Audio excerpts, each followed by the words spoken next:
हाल ही में भारत के अंदर इंटरनेट एक्सचेंज को बढ़ावा देने वाले निक्सी ने अपना एक पेमेंट गेटवे जारी किया है। सवाल उठता है ये पेमेंट गेटवे होता क्या, ये इंटरनेट एक्सचेंज क्या और ये निक्सी क्या। हम लोग हर एक चीज के ऊपर बात करेंगे। तो चलिए दोस्तों इस सेशन को शुरू करते हैं। SRC10 मेरा टेलीग्राम ग्रुप है, पाथफाइंडर टेलीग्राम ग्रुप है, यहाँ पर क्लास की सारी अपडेट और PDF आपको मिल जाती है। चलिए दोस्तों अब इस सेशन को शुरू करते हैं, बात की चर्चा को शुरू करते हैं। सबसे पहले सवाल उठता है कि निक्सी जिसने ये पेमेंट गेटवे अपने प्लेटफॉर्म पे लेके आया है, ये निक्सी है क्या। तो निक्सी की अगर मैं बात करूं तो पहले निक्सी को समझना है ना, तो निक्सी के काम को समझो तो चीजें थोड़ी आसान हो जाएगी। निक्सी क्या करता है? निक्सी आपके इंटरनेट एक्सचेंज को बढ़ावा देता है, आपके इंटरनेट एक्सचेंज को फैसिलिटेट करता है। सीधी सी बात आप ऐसे समझो कि आप जब मेरा वीडियो देख रहे हो तो आपके फोन में इंटरनेट है। क्या आपके वो फोन में इंटरनेट है? नहीं, वो आपकी सिम में है। सिम क्या? एयरटेल, वोडाफोन, ये सब क्या है? ये इंटरनेट सर्विस प्रोवाइडर है जो इंटरनेट की सर्विस आपको प्रोवाइड कर रहे हैं ब्रॉडबैंड के जरिए, सिम कार्ड के जरिए, अलग अलग तरीकों से। ये क्या है? Internet service provider. ये आपको इसके अंदर इनके पास में इंटरनेट है, आप इनसे इंटरनेट खरीदते हो पैसे देके। उसके बाद क्या होता है? उसके बाद आप उस इंटरनेट से वेबसाइट खोलते हो। वेबसाइट जब भी खोलते हो तो आपकी वीडियोस खुलती है, डाटा खुलता है, अलग अलग चीजें खुल जाती है, ब्लॉग्स खुल जाते हैं, व्लॉग्स खुल जाते हैं, जमाने भर की जो आप चीजें देखते हो वो कंटेंट खुलता है। पर वो कंटेंट जब भी खुलता है तो आप देखते हो कि आपका इंटरनेट खर्चा होता है। कभी कभार तो वो 1.5 GB भी कम पड़ जाता है। तो बात ऐसी है साहब कि जब वो इंटरनेट खर्चा होता है, वो इंटरनेट कैसे खर्चा होता है? क्योंकि आप एक वेबसाइट से कंटेंट लेते हो। जब आप एक वेबसाइट खोलते हो तो वो वेबसाइट आपके फोन में कंटेंट डाउनलोड करती है, आपके पास में उस वेबसाइट का कंटेंट आता है, बदले में आप उसको इंटरनेट दे देते। पर वो इंटरनेट आपके पास से जाता है क्या? वो तो आपकी सिम से जा रहा है ना। मतलब इंटरनेट सर्विस प्रोवाइडर से जा रहा है। किसके पास में? ये वेबसाइट के पास में। ये वेबसाइट जो कंटेंट दे रही है वो कंटेंट देने वाला वेबसाइट नहीं, कंटेंट डिलीवरी नेटवर्क कहलाता है। तो ISP से यानी कि इंटरनेट सर्विस प्रोवाइडर से इंटरनेट का एक्सचेंज कहां हो रहा है? कंटेंट डिलीवरी नेटवर्क पे। इन दोनों के बीच में जो इंटरनेट के एक्सचेंज का फैसिलिटेशन है वो आपको निक्सी कराता हुआ दिखता है, national internet exchange of India. Second thing, आप देखोगे तो आपको जब भी वेबसाइट खोलते हो तो आपको अलग अलग डोमेन देखने को मिलती है। कभी वो .com होती है, कभी वो .co.in होती है, कभी वो कुछ और होता है। जो .in होता है ना, वो .in इंडिया का है। तो इंडिया का जो .in वाला नेटवर्क है, जो डोमेन है, उसको मेंटेन करने का, उसको ऑपरेट करने का काम निक्सी करता है। Not just this, understand one more thing. Bharat के अंदर जितने भी लैपटॉप्स हैं, जितने भी कंप्यूटर्स हैं, उनके जो IP प्रोटोकॉल्स होते हैं ना, इंटरनेट प्रोटोकॉल्स, जितने भी रजिस्ट्री होती है इंटरनेट प्रोटोकॉल की, उसकी रजिस्ट्री को मेंटेन करना, जितने भी डिवाइस हैं उनके नेम और नंबर को मेंटेन करने का काम निक्सी करता है। सवाल उठता है ये इंटरनेट प्रोटोकॉल क्या है, उसकी ये नंबर, नेम, सब ये रजिस्टर क्यों होते हैं? एक बात समझो कि जब आप, जी हां, जो भी मेरी वीडियो देख रहा है, जब भी आप मेरा वीडियो देखते हो तो कभी सोचा कि आपने जब मेरा वीडियो खोला तो वो वीडियो YouTube के पास से आपके पास कैसे आ गया? मतलब दुनिया में तो इतने सारे लैपटॉप थे, इतने सारे फोन थे, सब एक जैसे दिख रहे थे। और जब मैं दुनिया की बात कर रहा हूं तो दुनिया तो बहुत बड़ी है। यहां पर सारे वही HP के आपको लैपटॉप दिख जाएंगे, अधिकतर आईफोन दिख जाएगा, लगभग लगभग फोन की कंपनी सेम है। पर ये YouTube कैसे पता कर पा रहा है कि उसे ये जो कंटेंट आपको चाहिए वो कहां देना है, किस कंप्यूटर में देना है, किस फोन में देना है? तो क्या होता है कि जब भी आप किसी कंटेंट को, जब भी आप किसी चीज की डिलीवरी करते हो, आप बात समझना, जब भी आप किसी सामान की डिलीवरी करते हो, मान लो आपको अमेजोन से आप सामान मंगा रहे हो, तो आपको क्या देना पड़ता है? अपने घर का एड्रेस। उस घर के एड्रेस के जरिए सामान जो है वो आपके घर पे आता है, राइट? वैसे ही आपके कंप्यूटर, लैपटॉप्स के कुछ नाम होते हैं, कुछ एड्रेस होते हैं। वो एड्रेस जो है उन्हें मैं कहता हूं IP एड्रेस। जो इंटरनेट प्रोटोकॉल, ये एक प्रकार का प्रोटोकॉल है, ये कुछ सेट ऑफ रूल्स है जिसके जरिए आपके लैपटॉप के नाम और नंबर्स होते हैं। और ये इंडिया के अंदर नाम, नंबर, ये सब फैसिलिटेट करने का काम कौन करता है? तो दोस्तों उसका काम करता है, उसकी रजिस्ट्री करने का काम करता है NIXI. Indian registry for internet name and numbers को मेंटेन करने का काम जो करता है वो करता है निक्सी। निक्सी का काम समझ में आया? तो अब आपको निक्सी बेहतर रूप से समझ में आ पाएगा निक्सी क्या है? तो निक्सी जो है वो national internet exchange of India है, जो कि एक नॉन प्रॉफिटेबल ऑर्गेनाइजेशन है, एक नॉन प्रॉफिटेबल कंपनी है, जो कि लगभग 2003 से भारत के अंदर काम कर रही है।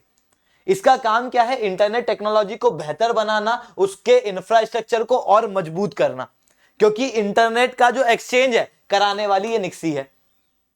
निक्सी जो है वो किस डिपार्टमेंट में आती है? तो ये डिपार्टमेंट ऑफ इंफॉर्मेशन टेक्नोलॉजी में आती है, जो कि मैती के अंदर है, ministry of electronics and information technology.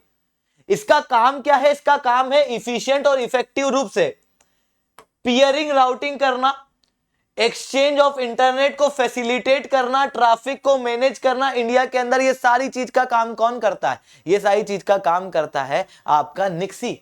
आप देखोगे तो निक्सी का काम है इंटरनेट को प्रमोट करना, निक्सी का काम है इंटरनेट एक्सचेंज को बेहतर बनाना, निक्सी का काम है इंटरनेट डोमेन नेम और ऑपरेशन के अंदर भी ये काम करता है, जिसके अंदर .in डोमेन नेम जो है वो यही देता है।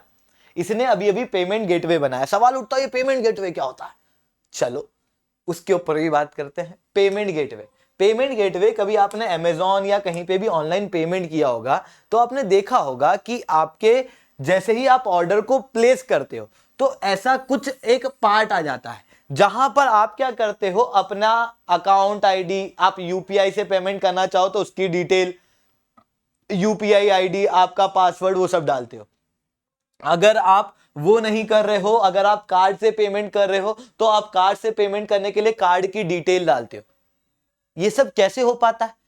ये सब होता है पेमेंट गेटवे से। जैसे ही आप कोई ऑर्डर प्लेस करते हो तो आपकी वेबसाइट आपको पेमेंट गेटवे पे लेके जाती है, जहां पर आप क्या करते हो, आपने स्टोर के अंदर सामान चूज किया, आपने इंटरनेट के ऊपर सामान चूज किया, वो आपको पेमेंट गेटवे पे लेके गई। पेमेंट गेटवे क्या करता है, यहां पर आप अपने अकाउंट की डिटेल डालते हो। अगर आप यूपीआई आईडी से पेमेंट करना चाहते हो तो आप यूपीआई, मेरी बात को फिल करना, आप यहां पर यूपीआई आईडी डालते हो।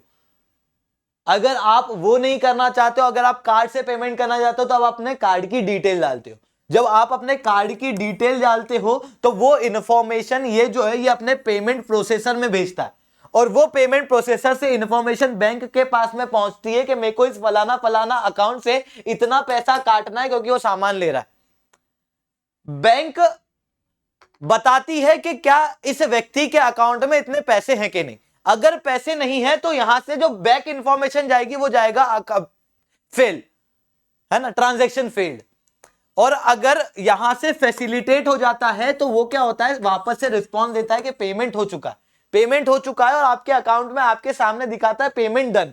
और उसी दौरान में जब आपके पास ये इंफॉर्मेशन भेजता है बैंक के पेमेंट हो चुका है, आपके अकाउंट से पैसा कट चुका है, तो दूसरी तरफ बैंक एक और इंफॉर्मेशन आपके मर्चेंट को भेजता है, यानी कि अमेजॉन वगैरह को भेजता है कि इस व्यक्ति के सामान का पेमेंट आ चुका है आपके अकाउंट में। इस तरीके से ये पेमेंट गेटवे चलता है। ये इंटरनेट पेमेंट को और बेहतर और डिजिटल बनाने की एक तकनीक होती है। यही पेमेंट गेटवे अलग अलग कंपनियों द्वारा दिया जाता है। हाल ही में निक्सी ने पेयू और एनएसडीएल, एनएसडीएल क्या है, जो आप देखते हो आपके पैन कार्ड के अंदर, ठीक है, काफी इंपॉर्टेंट रोल ये प्ले करता है। तो एनएसडीएल और पेयू के साथ में मिलके क्या किया है, पेमेंट गेटवे जारी किया है। पेयू खुद में एक पेमेंट गेटवे, पेयू का पेमेंट गेटवे जो है वो अभी अभी निक्सी ने लगाया है। सवाल उठता है इस पेमेंट गेटवे को लगाने से क्या होगा। सीधी सी बात है कि जब ये इंटरनेट एक्सचेंज को फैसिलिटेट कर रहा है तो यहां पर लगातार पेमेंट होते हैं। सीधी सी बात है कि इंटरनेट एक्सचेंज के अलावा ये डोमेन भी दे रहा है तो लगातार पेमेंट जो है वो किया जाता है लोगों द्वारा। सीधी सी बात है कि जब ये आईपी एड्रेस को रजिस्टर कर रहा है तो कंपनियों से पैसे लेता है, और उस पैसे से आगे की तरफ प्रॉफिटेबल कंपनी नहीं है, जितना पैसा आता है उससे इंटरनेट का और बेहतर इंफ्रास्ट्रक्चर बनाने की कोशिश करता है। तो जब ये काम करता है तो इस दौरान में क्या होता है कि पेमेंट का लगातार एक्सचेंज बना रहता है, जिसके कारण से आपको देखने को मिल रहा था कि अभी तक पेमेंट के अंदर निक्सी में काफी प्रॉब्लम होती थी। अब उस प्रॉब्लम को सॉल्व किया जाएगा क्योंकि ऑनलाइन पेमेंट होगा, जिससे रियल टाइम पेमेंट जो है वो आगे बढ़ेगा। इतना ही नहीं, डिजिटल इंडिया मिशन जो है वो और बेहतर होगा। साथ में इंटरनेट इंफ्रास्ट्रक्चर, आप जब निक्सी के ऊपर ही इंटरनेट के जरिए पेमेंट देख रहे हो तो आपको सीधे सीधे क्या दिख रहा है कि इंटरनेट इंफ्रास्ट्रक्चर और बेहतर हो रहा है, सेल्फ रेजिलियंट हो रहा है, रोबस्ट हो रहा है, सिक्योर हो रहा है। इतना ही नहीं, अगर कई बार ऐसा भी होता है कि निक्सी जो है उसके पास पेमेंट आ जाता है, सर्विस देने में प्रॉब्लम हो जाती है, क्योंकि इतना बड़ा नेटवर्क है। ऐसे केस में कई बार निक्सी को रिफंड भी करना पड़ता है, रिकंसिलिएशन भी करना पड़ता है। जब पेमेंट गेटवे नहीं था तो उस दौरान में इस रिफंड में काफी समय लगता था। अब वो जो रिफंड है, रिकंसिलिएशन है, ये थोड़ा सा फास्ट हो जाएगा। ठीक है दोस्तों, तो आज के लिए इतना ही था खास। आप लोग अगर अनअकैडमी के ऊपर सब्सक्राइब करना चाहते हो तो दोस्तों कोड यूज कर सकते हो SRC10। SRC10 मेरी पहचान है, जिसके तहत आपको अनअकैडमी के ऊपर डायरेक्ट 10% का डिस्काउंट मिलता है। अगर लेक्चर अच्छा लगा हो तो SRC10 कमेंट करो, लेक्चर को लाइक करो। अभी ऑफर अवेलेबल है अनअकैडमी की तरफ से, जल्दी से जाओ सब्सक्राइब करो, क्योंकि डायरेक्ट 10% का डिस्काउंट मिल रहा है। अरे इतना ही नहीं, अनअकैडमी एक ऐसा प्लेटफॉर्म है जहां पर आपकी प्रिपरेशन को बेहतर नहीं बेस्ट बनाया जाता है, क्योंकि यहाँ पर टॉप एजुकेटर से पढ़ने का मौका मिलता है, कंप्रिहेंसिव टेस्ट सीरीज मिलती है, हाई क्वालिटी की किताबें मिलती है। क्योंकि आप खुद सोचो ना, आप इतनी सारी किताबें एक एक सब्जेक्ट की पढ़ते हो, कई सारी इंफॉर्मेशन इररिलेवेंट होती है। मान लो कि अलग अलग किताबों का निचोड़ करके आपको दिया जाए, जिसके अंदर केवल रिलेवेंट इंफॉर्मेशन हो जो आपकी प्रिपरेशन रिलेटेड हो, तो आपका कितना आसान हो जाएगा। हाई क्वालिटी के रीडिंग मटेरियल इसी तरीके से हमारे एक्सपर्ट द्वारा बनाए गए हैं। अरे इतना ही नहीं, आप अगर डाउट सॉल्व करना चाहते हो, चाहे आप प्लस का लो, चाहे आप आइकनिक का सब्सक्रिप्शन लो, आपको डाउट सॉल्विंग जो है वो क्लास के अंदर करने को मिलेगा। आपको बाद में कोई डाउट सॉल्विंग नहीं, आप हाथों हाथ अपने डाउट पूछ सकते हो। लाइव क्लास होती है ताकि आपको अपडेटेड कोर्स मिले। ठीक है, क्योंकि यूपीएससी के अंदर अपडेटेड कोर्स का अपना ही एक अलग महत्व है। इसके अलावा इसी कारण से आपको इतने अच्छे फीचर देखने को मिलते हैं, अच्छे टीचर देखने को मिलते हैं। इसी कारण से आपको देखने को मिलते हैं अनअकैडमी के अंदर वो हजारों जिंदगियां, वो हजारों कहानियां जिन्होंने टॉपर्स को निकाला है, जिन्होंने लोगों के सपनों को पूरा किया है। आज गांव गांव में बच्चा बच्चा यूपीएससी के सपने देख पा रहा है, कारण है अनअकैडमी। तो जल्दी से जाओ सब्सक्राइब करो, कोड जो यूज करना है वो है SRC10।